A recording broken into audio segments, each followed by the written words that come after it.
give a quick summary here and then we'll get started. So just to kind of recap, what we're going to do is take an inline web processing request and take it through a few different steps, moving it into an asynchronous job using ActiveJob that also updates back to the UI via a turbo stream. So some of that stuff may or may not sound familiar, but as we go through it, we'll talk through it a little bit more. I posted in the Discord channel the repo that we're working out of. There's a number of different branches along the way for the different steps that we can talk through. But that's kind of it. That's the goal for today. All right. Let me share my screen and let's get started then. Okay, I will share my whole desktop because we're going to get through quite a bit today. Can you see a whole bunch of stuff that I'll probably have to font bump? All right, cool. So we're working out of this repository. It's called Good Job Lab. And it's just I mean, you can kind of see the whole history of it is not that long. We've only got 13 commits. Whenever we ran a specific command, you'll see that as one of the commit messages. So it's pretty easy to follow along with. What we're going to do today as our example is calculate pi, but calculate pi very poorly. We're using a brute force that uses a bunch of iterative. Bill, I don't even know exactly how to describe it. Maybe is it like throwing a bunch of darts and picking the one that's closest to the bullseye? Yeah, it's essentially, you can calculate pi by taking a 2x2 square and placing in it a circle of radius 1. So that makes the area inside that circle equal to pi, and the area outside it is not pi. So you randomly generate XY coordinates in that square, and if it's calculated to be in the circle, then it's part of the area that constitutes pi. So the class is in there. You can look at how that calculation works. It's pretty clever, but it's just about iterating over the percentage that are in the circle will equal pi, and the percentage that's out is 4 minus pi. So you lost me already, Bill. It's pretty simple algorithm, but it's the brute force way to just determine, compute a value of pi. And then I think that was Archimedes' way of doing it, right? Yeah. So it's worked for that many thousands of years. Yeah, it's close enough. The key part here about this strategy of calculating pi is that you can pass in a number of iterations to it, and we're going to use that to our own disadvantage here in a minute. But yeah, if you look at the repo and we kind of talk through some of this stuff, there really isn't a whole lot here. There's a route to basically just get the number, like get the pi digits. When you run the strategy, it will give you back what it thinks as an estimate of pi and also the accuracy because we're checking it against math.pi. So we're basically kind of cheating a little bit, saying we have a reference implementation that we know is accurate. So we're going to figure out how far away with how many iterations that we had it is. And the controller is pretty stupid simple. All it does is give you the strategy. And then when you're rendering it, it just goes through each of the results in the hash and says, here's the results of the strategy run. So let's take a look at this like kind of basic implementation. I checked out, if you're following along, I checked out the brute force inline branch, which if we go and look at that branch, what we will see, there's only 6 commits on here. And I did add a proc file. That'll be important here in a minute, but you can also, for this branch, you could just run Rails S and it would do basically the same thing. The other thing that is important is that it uses an environment variable to figure out how many iterations of pi to run, which is kind of simple, kind of stupid, but makes it easy for us to play with some different things. So we have an initializer that looks for the environment variable of pi iterations, and we're going to use that. So let's start up our Rails server using the proc file and a good number of pi iterations. We're going to start pretty small. We'll pretend like this is hitting some rows in a database and doing some calculations. And right now it's a small database and there's no big deal. All right, so we've got the server up and running. We're going to go hit the endpoint, which is on localhost. and we're going to hit just pi digits. All right, so you can see it's pretty fast. It's just flying right through there, right? It's not very accurate, mind you. Like pi is apparently now 3.13, 3.108, 3.15. So it's kind of, you know, and in a sense, it's kind of throwing a dart, and we're getting kind of close maybe. So that's kind of what we're going for. But let's just say this is a job that's hitting a bunch of records in a database or something instead of calculating pi, and instead of you know, very quick results. Now we want to get more accuracy out of it, so we're going to run this, and you can kind of see it's taken a little bit longer, not too long, but we're doing all right. Let's say it goes a little bit longer, and we add one more zero to this. Should be about 5 seconds, I think. Yeah.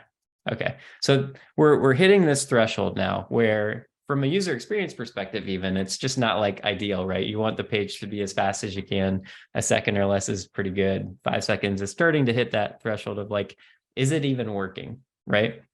Because you don't get a result until the very end after it's done, and now it's rendering. So there's a couple of problems here with the user experience, and there's a couple of things that we can do. And one of the things that we can do is actually start rendering things asynchronously without JavaScript. That's one of the things that you get with Hotwire now. So if we move into the async via turbo frame, how many of you have heard of Hotwire and dealt with it at all as far as the Rails ecosystem goes? It's really, really interesting, because even without digging very deeply into it at all, you can begin to use some really powerful tools that come with Hotwire if you can get it into your Rails application. And it now installs by default as of, I think, Rails 6 or 7. I can't remember which. 7 actually defaults to import maps and doesn't even have a client-side JavaScript builder. You have to kind of add that in later if you want Webpacker or something like that. I think there's initialization for it, but so it's moving in a really interesting direction. And if we go look at the changes that are in this branch, I'm trying to think of the easiest way to do this. Maybe let me go look at the commits. There's only one new commit, but that commit has a few things in it. We added a math controller. So there's like a math page now that has the pi embedded into it. And you'll see kind of why that happens here in a second. There's this, inside that template, now there's this turbo frame tag that has a name and an ID, but it also has this source. And what this gives us is an asynchronous loading by default. There's even something called lazy loading that will only go and fetch whatever the content is from that URL and put it into this turbo frame when that element is visible on the screen. And you can just say lazy loading true, but by default, it's already asynchronous. So the page is going to load, and then this turbo frame tag, whatever the source that you've passed in to it is, it will go and fetch that asynchronously and then populate the screen later. So what you'll see here in a second, we get an automatic like kind of loading indicator essentially for free just by using Hotwire. And we've added a new route called math index. So let's try this one out.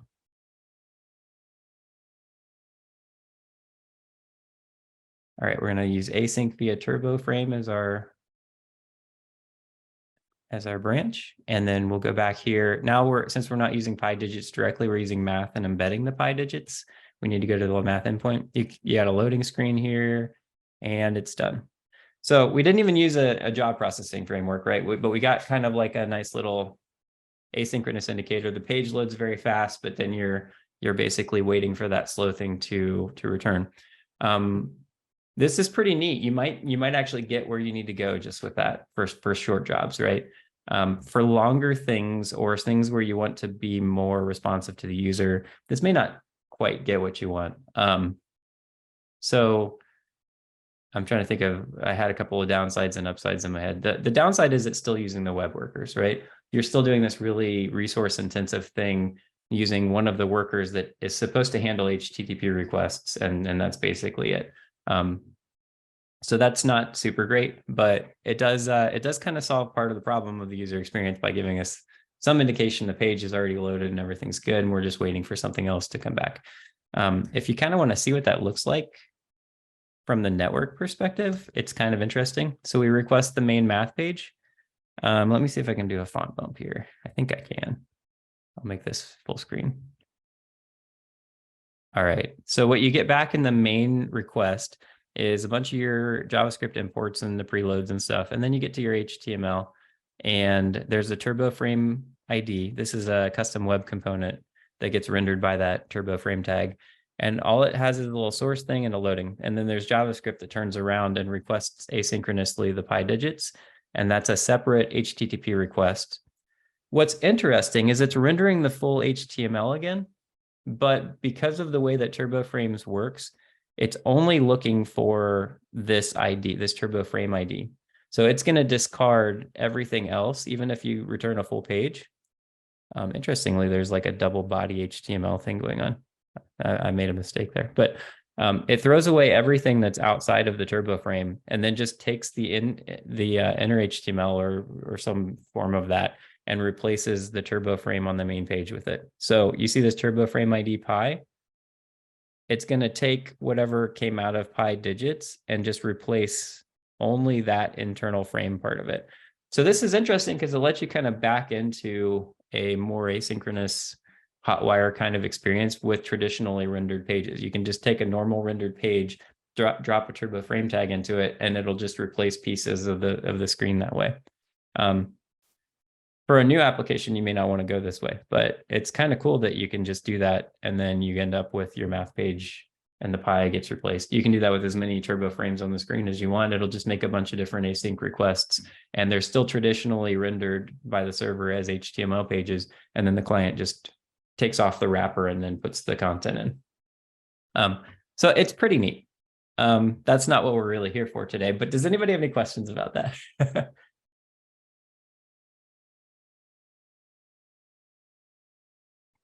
Okay, I will move on then. Tim, yeah. I'm sorry. I just came up with a question. Like when we use delay job, it does something in the background. Mm-hmm. But how turbo what is the name? Turbo frame knows that it has finished and how like it sends it. How's this is linked? It is not doing a background job here. That's the key. So it's still hitting the same. Not now, not yet. But when you will implement that delay job or active job, that's when it starts, right? And how, maybe it's that question is premature. Maybe I should ask it later. Yeah, the answer to that one's coming. Okay, sorry. It's interesting. Bill, you might recognize some of this because we've done a little bit of it in client code before, but not quite the same way. Yeah, so let's dig into that part. All right, so we've kind of just taken our long running thing and dropped it into a turbo frame, and we got some loading indicator stuff for free, and that's cool. The next most interesting thing that we can do, let me bring up my getx to make sure I get the right one. We can add in a job processing framework, right? So like things are starting to take longer. We've decided that we want to execute this thing asynchronously and not take up a web worker thread with it. And so we need to pull in a job framework. Good job is an interesting one. We kind of talked about it a little bit before the recording started. So let's talk about good job for just a minute or two here. Oh, I gotta type without talking, otherwise I can't think at the same time. Okay, so let's go look at this in GitHub. Our branch that we want to look at now is good job. I kind of just want to look at all the changes that are in the good job branch. So let me just do a compare here, and we can look at all of it at the same time. All right, we're going to compare the base being async via turbo frame, and then we're going to compare good job against that. Okay, so there's 4 commits here, and I'm just going to go through all of the changes at once. The first thing is it adds a gem to the gem file, and that's the good job processing framework. When you run bundle install, it's going to put a whole bunch of dependencies in, and I'm not sure exactly what all the dependencies are that it looks like it's doing here. There is concurrent Ruby, which is interesting. Rails uses concurrent Ruby also, but it's using that to run jobs with different concurrency settings. Another thing is the proc file. You can run inline and actually use your web workers for a good job in development. It's really interesting. So like a lot of times just to run delayed job or whatever, you have to pick a strategy that may not be ideal. Like you're either running Redis in development or you're running it inline as like a perform now instead of perform later kind of a thing. Good Job's default for development is actually async. So it spins up workers inside the Rails thread pool and runs, but still runs them asynchronously, which I think is kind of interesting. For this, I'm actually going to pretend like we're kind of running in a production-like environment.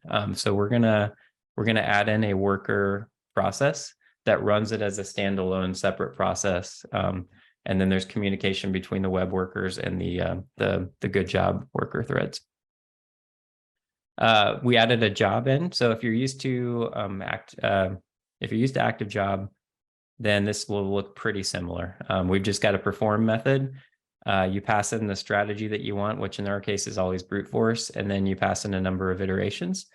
And the default of that is 10 iterations. And then it basically just instantiates that. And for the moment, it just does a puts on it. So it just prints out the results to standard out.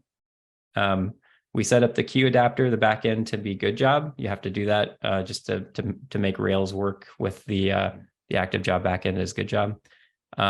I set the execution mode to external, which means run that against that separate process up here rather than using async workers inside of the Rails app. There's a cool UI that you can get with it. You probably want to put this behind some kind of authentication or authorization in your real application, but I didn't do that here just because I kind of want to show what you get with Good Job by default. And then there's some migrations that it runs. It uses the PG crypto extension, which is kind of important if your Postgres doesn't have that. But it also just adds all the tables in that show the executions and the jobs and everything. And you can query those things if you need to look up data for reports or whatever on your jobs. And then I added a little rake task in here just to kind of show what happens when you run that job. So now that we've got all that kind of there, does anybody have any questions about any of the code? I know I kind of zipped through there, but it's pretty standard job processing code. So if this is your first time seeing ActiveJob, there might be questions that you have. For the most part, it's pretty standard as far as that stuff goes. So anybody have any questions while I start the server up here? That perform requires strategy. Usually, I'm used to seeing passing all the parameters. You have to define a strategy there, and I don't know much about Good Job. Yeah, Bill and I were kind of messing around with the idea of like making something that was efficient and not efficient. It's just a string. It's just a string parameter that you pass in. So yeah, we could just hard code that to brute force strategy, and for this case, it would be fine. All right, so let me run the foreman with the pi iterations. All right, so now we have web workers, and we have a web process, and we have a worker process. And so our web server is up and running, and we can go and actually go to that Good Job endpoint and look at what the jobs are that we're running. So let's do that. All right, can I clear? No. I don't know exactly how to clear out all of the jobs that I've already been using. But anyway, you can kind of see we've already got a few calculation jobs in here. Let me run with the rake task one of these.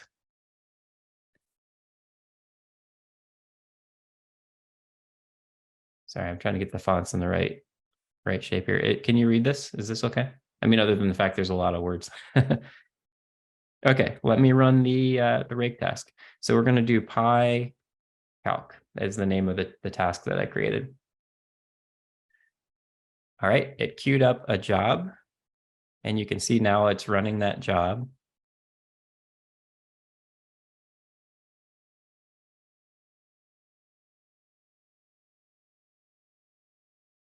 I'm wondering if it's actually running with more iterations than I told it to. It makes for an interesting view, though. You can click on it and see it.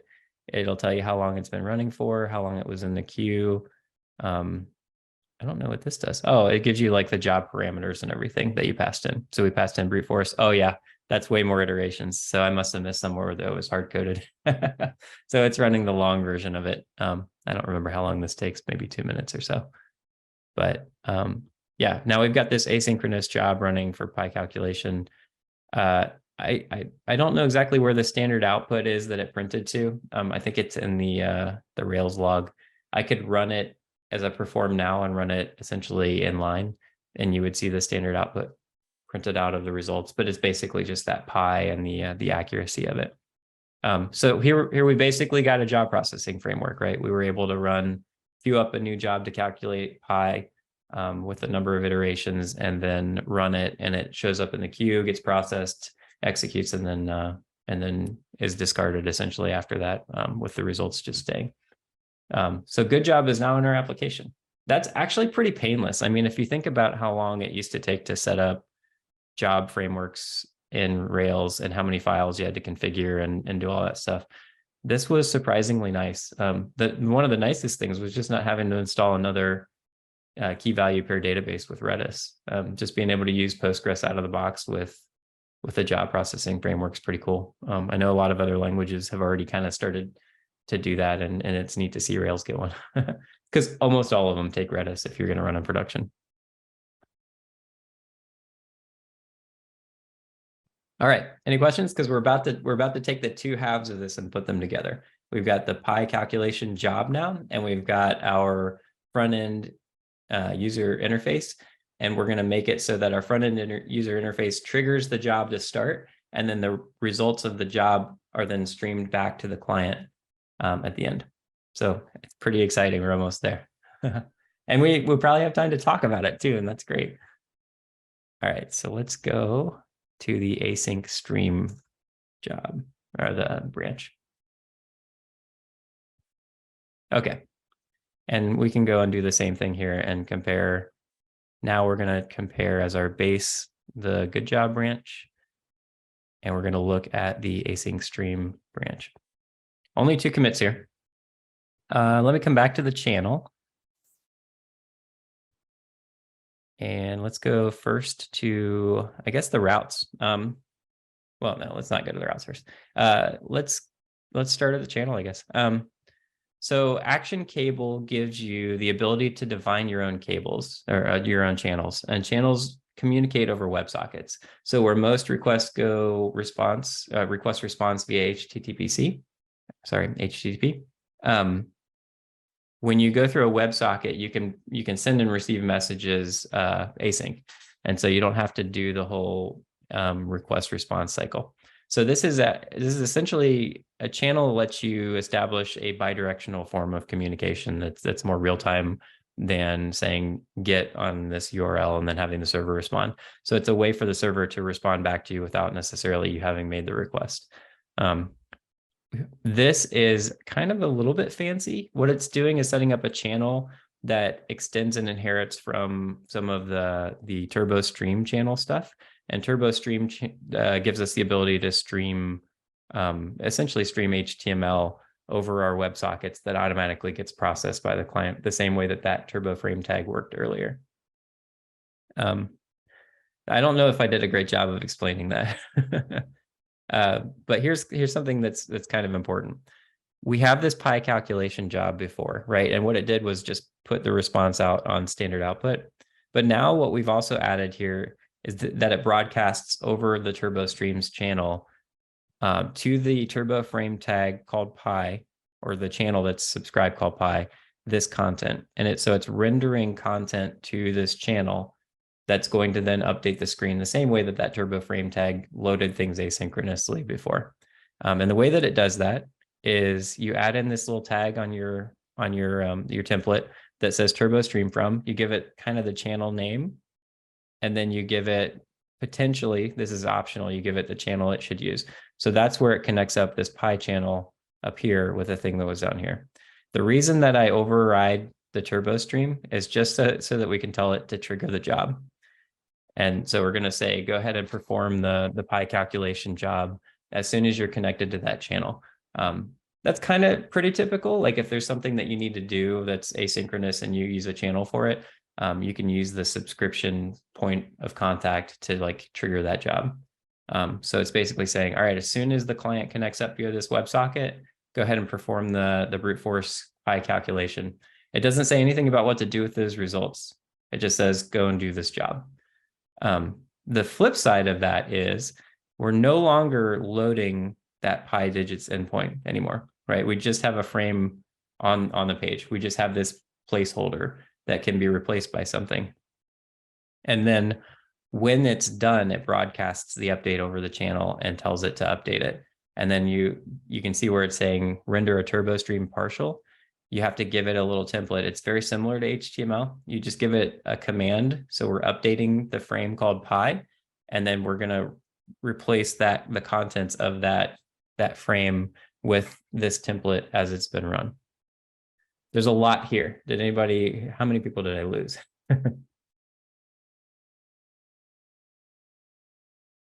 Either I'm doing better than I think. Okay, I lost you. Let's see it in action, then maybe come back to it. Maybe it'll make a little bit more sense. All right, so first, let's run the server.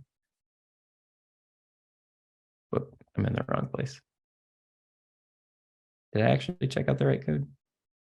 No. All right. So we're going to check out the async stream code. And just to kind of demonstrate it a little bit more, let's make it a little bit slower. Okay, so we're going to go to our application. We're going to load up. That should have taken longer than it did. Maybe I need more. Are we actually queuing jobs? That's a good question first. Yes, we are queuing jobs up. So as soon as we should see one more job here as soon as I reload that. Yeah, and we got one more. So I didn't give it enough iterations. Or it's ignoring my iterations.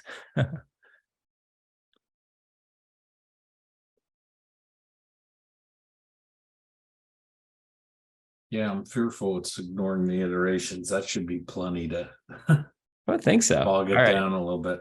let's go look at the code really quick.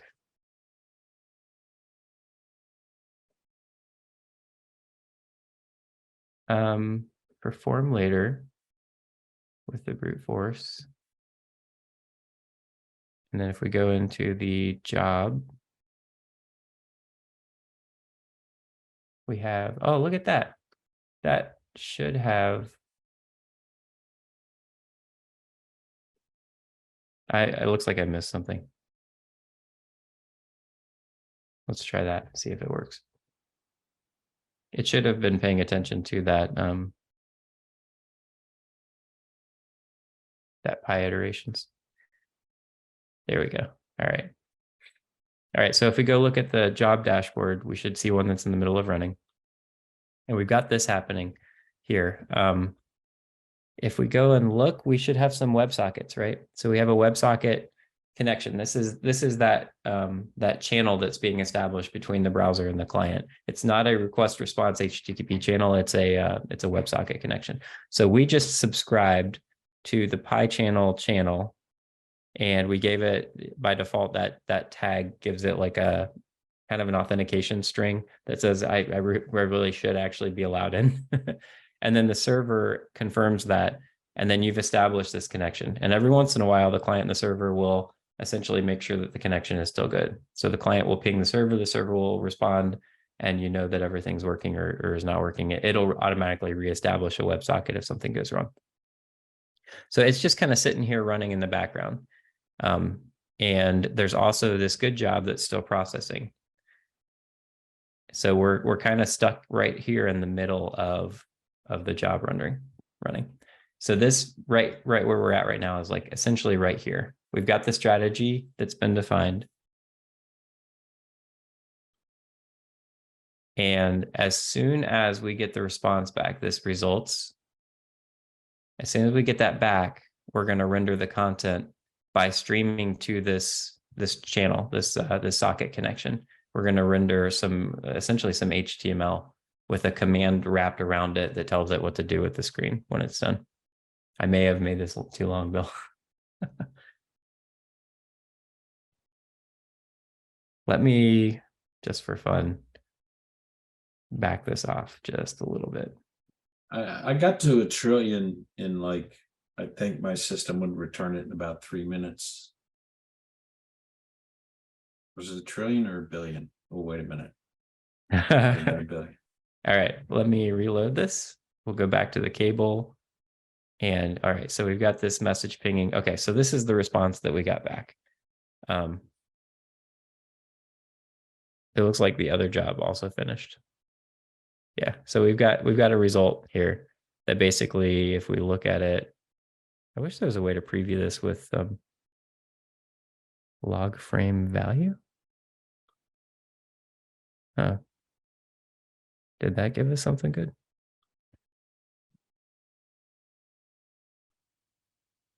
Here's the message. Object prototype. Yeah, I don't know. I want to grab this message and kind of show you what it looks like, but it doesn't look like it's going to let me do that easily. But anyway, this is basically the HTML update for right here. So what has happened is, if we kind of conceptualize it, the browser connected up to the server, made a regular HTTP request. The page shell essentially loaded, but with the loading screen right here. And then as it loaded that page, the server said, hey, I'm also going to have you connect to a WebSocket. And so the client sees that WebSocket code and says, okay, and establishes this cable connection to the server. So it's a secondary connection beyond just the normal request and response.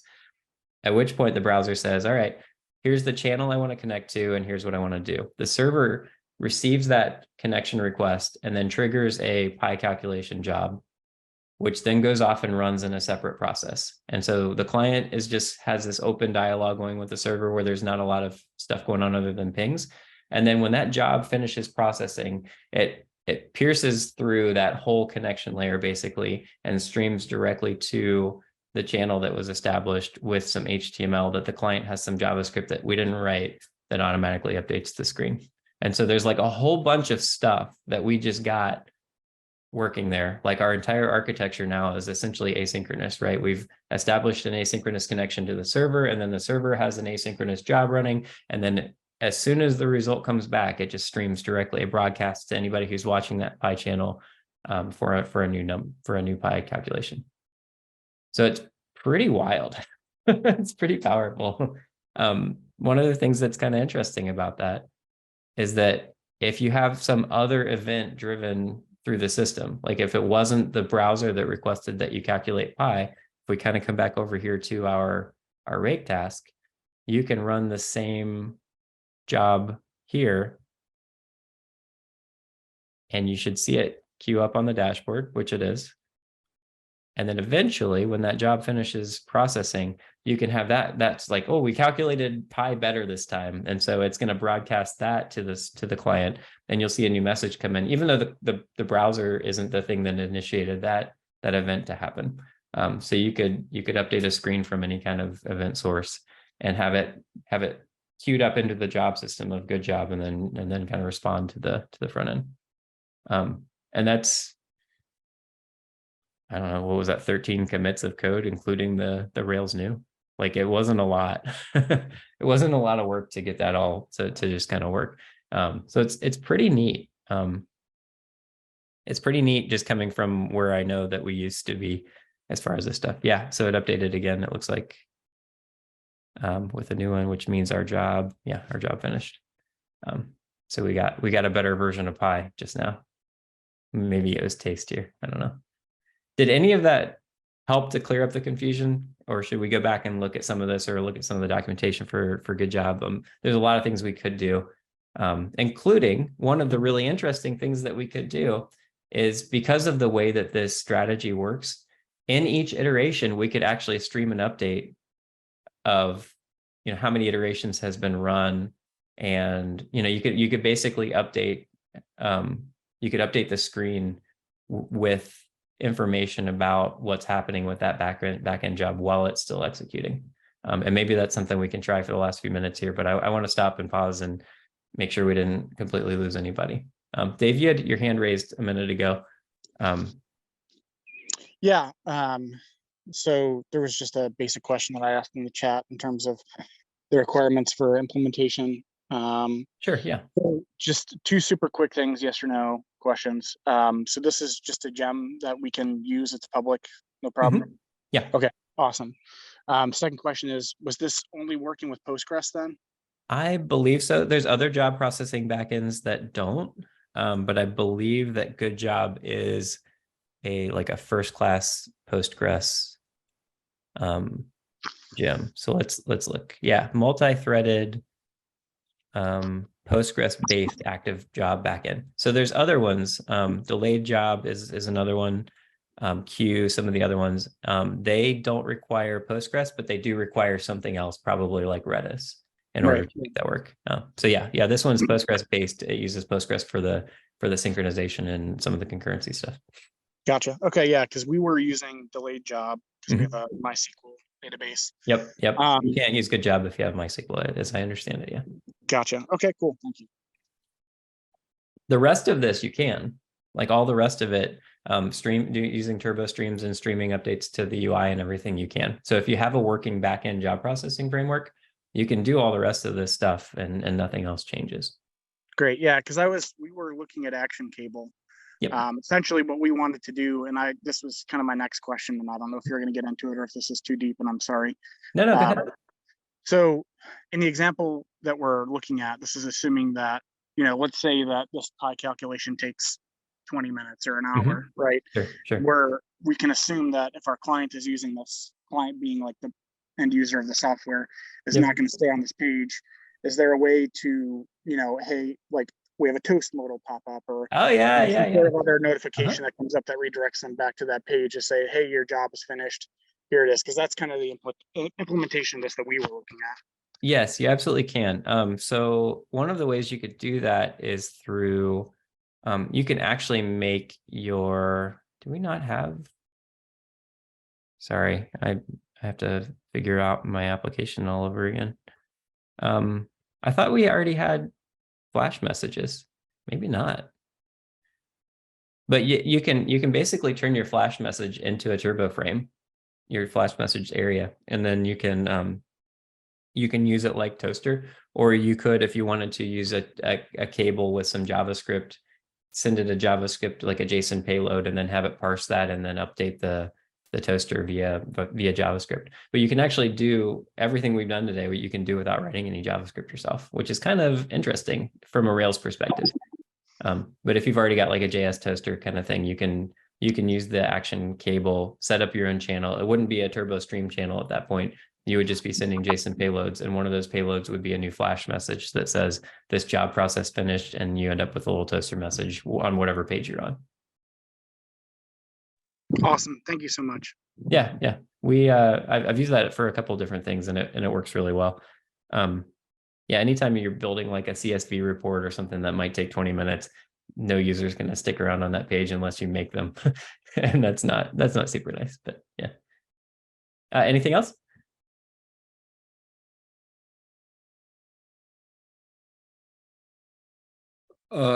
Tim? Yes. If you are not using things like Hotwire, TurboStream, or Action Cables, you cannot render the results of this delayed job on the front end, right? You can, but so for a couple of things there, if you're not using Hotwire, obviously you can't use any of the turbo frame tags and anything like that. But what you can use still is Action Cable. That's the way that. Okay. Yeah, we've got a couple projects that did it that way. Bill's on one of them, so if you have questions about that approach, you can. What's nice though is that the channels, the Action Cable channels, give you essentially the ability to broadcast, and it does not have to be in the same because Action Cable usually is backed by Redis in production. That's kind of one of the unfortunate things, is you can't always escape Redis. But if you're using Action Cable in production with Redis, you can initiate a broadcast from any of your processes, right? So Good Job, being a separate process with its own threads and everything, can still execute that broadcast method, and it'll still essentially hit a synchronization point, and whatever server process is managing the WebSocket connection to the browser will receive that event essentially, and then publish the results back to the client.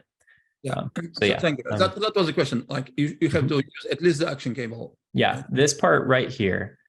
the broadcast stream too. If you want to, as something finishes, if you want to update the browser without having it pull for new information, you need something that has a WebSocket connection like that, or one of the similar technologies.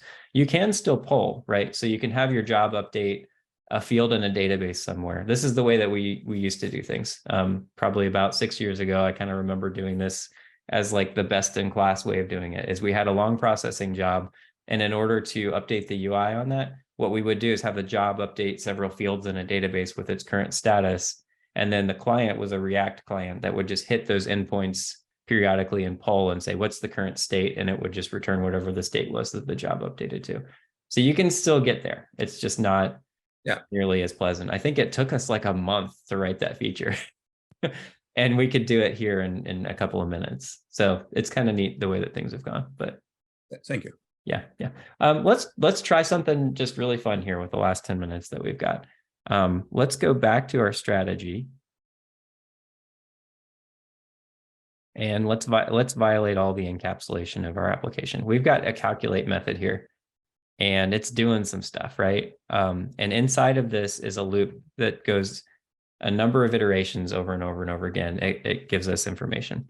So what if we took from our job the turbo stream channel broadcast and we moved it into our strategy? So like every stinking iteration, what if we rendered a new version of this template? This is a terrible idea, but I'm kind of really curious what it's going to do.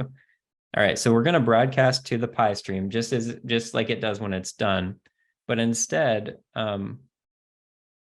we're going to build up a result hash that doesn't include pi or accuracy. It only includes current iteration. I don't even need to make it a separate thing. All right, so rather than results being strategy results, we're going to make it just, we'll say iteration. And then we need to know what our iteration is, right? So I think we can do this, right?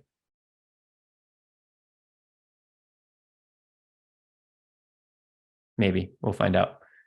So we're basically gonna update the screen with this iteration. And then at the end of here, just for fun, we'll also add in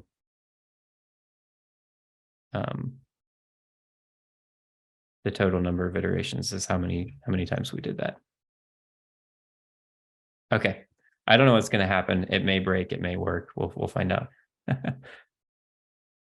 We've got our server running still. I'm going to go ahead and kill it.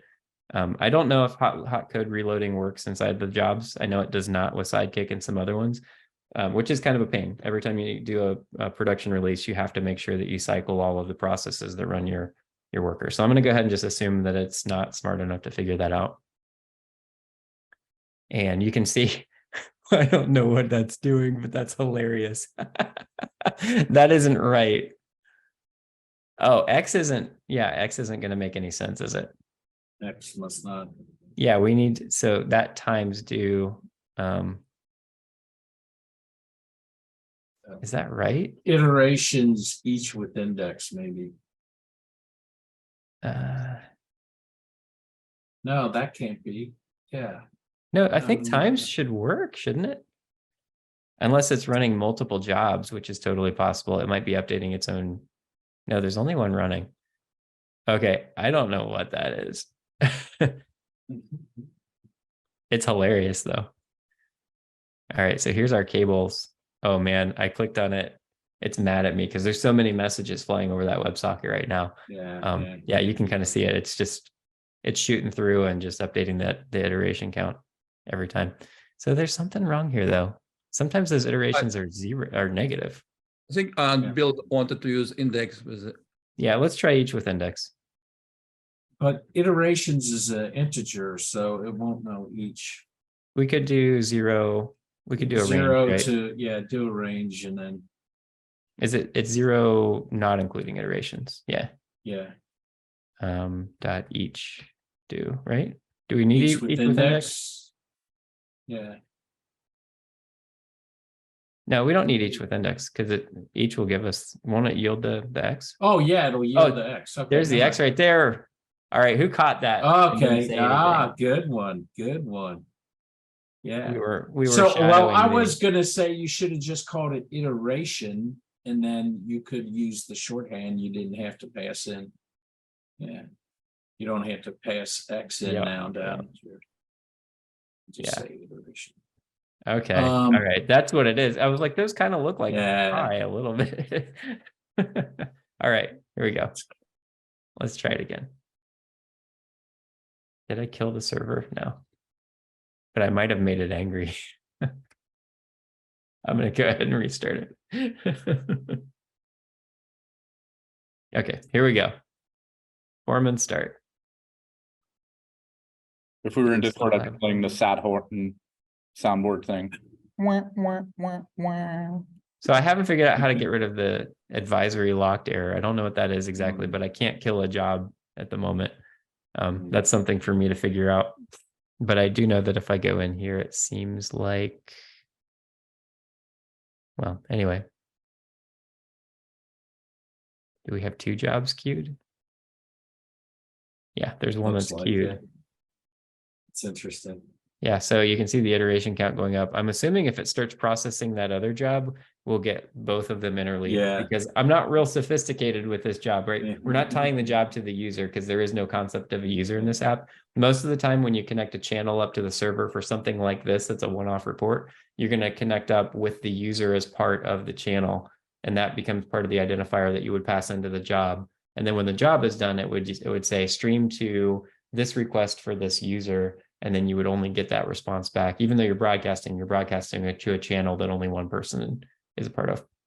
Unless they connect up from like their mobile phone with the same user, at which point you could basically you could broadcast the results of a job that's running to any session that user has on any browser. So if they've got multiple tabs open, you could have a flash message that pops up on all of them. So whatever one they're actually looking at, they'd see. So there's some pretty neat things here. But yeah, you can see now. Well, it's we running should have iterations. made that. We is slowed the a, iterations way percentage. down. We should have just by made making that it the render. percentage and have our little progress bar. Yeah. So we slowed the iteration count speed way down just because we're rendering to the browser now on every single iteration of these things. So it's going to take a little while, but you can see how, like, if you have a job that has multiple steps and you might want to report on which step or stage of the product, the job stages that it's running. If you want to push those out, you can do that and have it be immediate. You don't have to pull for it or whatever. You can just say, okay, we've entered the next stage of computation for this job. And you can just push that out to the user without a lot of fuss. Some of this breaks a little bit of architectural encapsulation. WebSockets kind of tend to do that. So you have to think about, like, how do you want to structure this? You probably don't want the inner loop of your strategy for your job publishing to a WebSocket every time, right? But there are ways to sort of encapsulate or abstract this to make it useful for your production environment that doesn't make everybody angry because of what I just did. Ula, did I answer your questions? Do you have anything else that you're wondering from this? No, I think I got it. I just didn't understand why we had to wire up that perform later and perform both in subscribe and also in the perform part. You don't have to. And in fact, so this is very contrived because we're basically saying every time we load this page, we want to calculate pi again, right? But you're more likely you're going to have a generate report button or something like that would probably asynchronously post to a form or something like that. And then it would update. You could then push asynchronously based off of that. So you wouldn't necessarily very often have something that automatically happens on subscribe, but sometimes you do. Okay, guys, thank you. Yeah. That was entirely contrived by this. Give me as many digits of pi as you can right now, kind of example. Any other questions? Maybe feedback or comments? Was this helpful? Yeah, this is pretty cool. This is something that we were actively looking at, so I appreciate it. And Tim, I just recall one question. Like with delayed job, we get only one new table in Postgres. You said it adds 4 or 5 new tables. Is that? Yeah, we can look at it really quick. I think it was 4. So let me grab my localhost connection here.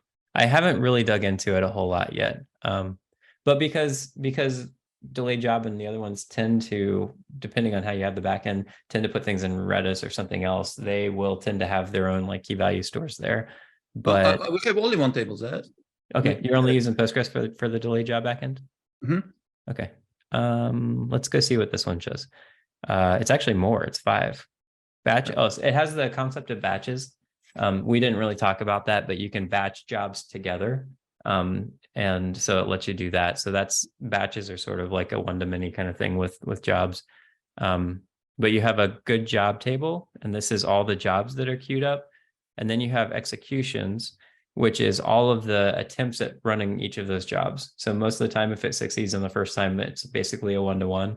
But if there's anything that fails or has to restart or something, you'll end up with an extra execution row for that job. I think it's better because it gives you history, etc. But it just also takes up some, it creates some mess in the database, and like so. At least they're named, named in such a way that they're placed next to each other, and maybe it doesn't look messy. I don't know about the good job settings. I don't know what that table is for. I haven't looked that far yet. And then processes. This I think is the number. Like whenever you kick off a new worker process, I think it registers itself there because they're using Postgres to do like the mutex kind of locking on things as well to make sure you don't execute a job twice in 2 different places, even though there might be 2 different processes running it. So there's something in here about the orchestration of the jobs that it's using Postgres as essentially as like a semaphore or mutex or one of those kind of locks basically to keep it from double executing the same job, because that could be really bad. Right, and once the delayed job is executed, that job is lost from the database. But I think it keeps the history in here, so that you can. You get the whole history here, which is kind of cool. Sidekick gives you the history, but they kind of like want you to pay them money to get it back out most of the time. So yeah, but again, if you have a job, you're probably also going to be logging some of the results to some other custom table as well.